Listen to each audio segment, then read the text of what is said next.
Assalamualaikum warahmatullahi wabarakatuh. Bismillah, alhamdulillah, wassalatu wassalamu ala rasulillah wa ala alihi washabihi wa mawalah. Sahabatku yang dirahmati Allah, kali ini kita berjumpa kembali ya. Ada sebuah cerita ataupun hikayat, teman-teman. Ada seorang suaminya tenang dengan sifatnya kalem, sedangkan istrinya itu gerusak-gerusu, kadang ngomel-ngomel nggak jelas seperti itu. Hingga di suatu hari mereka akan menyeberangi sebuah pulau. Pulau yang teramat jauh melewati sebuah samudra luas. Di tengah-tengah samudra itu ketika mereka menaiki sebuah perahu, tiba-tiba datanglah ombak besar. Lalu sang istri mulai mengoceh dan mengomel karena tidak tenang, takut terjadi apa-apa dengan dirinya. Sang suami yang asalnya tenang seperti itu melihat kelakuan sang istri yang tiba-tiba marah-marah, ngomel-ngomel, tidak tenang dan tidak jelas. Akhirnya dia mencabut pisau yang diselipkan di tubuhnya dan menghunuskannya, lalu menempelkannya di tenggorokan sang istri. Sang istri yang ditempelkan pisau seperti itu di lehernya, dia nampak tenang saja, tidak ketakutan. Padahal dalam situasi badai yang begitu besar. Akhirnya sang suami bertanya, "Kenapa kamu tidak takut sedangkan pisau ini menempel di lehermu, wahai istriku?" Lalu sang istri pun menjawab, "Bagaimana aku takut?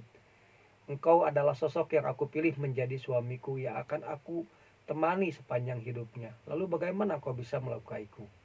Sang suami lalu memasukkan lagi pisau ke dalam sarungnya, lalu berkata kepada istrinya, "Begitu pula aku, wahai istriku. Lalu kenapa aku cemas dan takut dengan badai ini? Kenapa aku takut dengan gelombang yang begitu besar di samudra dan lautan ini? Padahal aku tahu bahwa gelombang, lautan, dan badai ini adalah milik Allah. Aku titipkan kehidupanku kepada Rob, penciptaku dan penciptamu.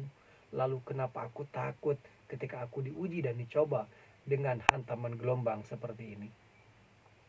Akhirnya mereka pun menjalani perjalanan itu dengan tenang dan akhirnya sampai di tempat tujuan. Artinya apa, saudara? Apa yang kita bisa ambil dari hikmah ini? Yang pertama, kita jangan cemaskan tentang kehidupan yang sementara ini.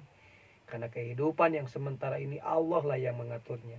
Tidak ada sejengkal tanah pun yang luput daripada pantauannya. Tidak ada satu detik pun waktu yang luput dari penglihatannya. Allah Subhanahu wa Ta'ala telah mengatur jalan kehidupan kita semua. Yang kedua, hikmahnya adalah jangan capek untuk ikhtiar. Ya, tetaplah semangat untuk ikhtiar, tetaplah semangat untuk berdoa kepada Allah Subhanahu wa Ta'ala. Yang ketiga, yang terakhir, hikmah yang kita bisa ambil dari cerita tadi adalah selalu berserah diri kepada Allah apapun yang terjadi. Setelah melakukan ikhtiar, setelah melakukan doa, maka yang terakhir adalah kita berserah diri. Baru itu disebutnya tawakal tu Allah.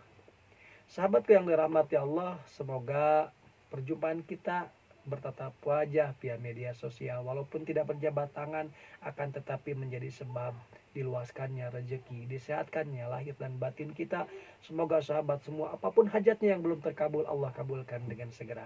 Wallahul muwaffiq ila aqwamit thoriq. Wassalamualaikum warahmatullahi wabarakatuh.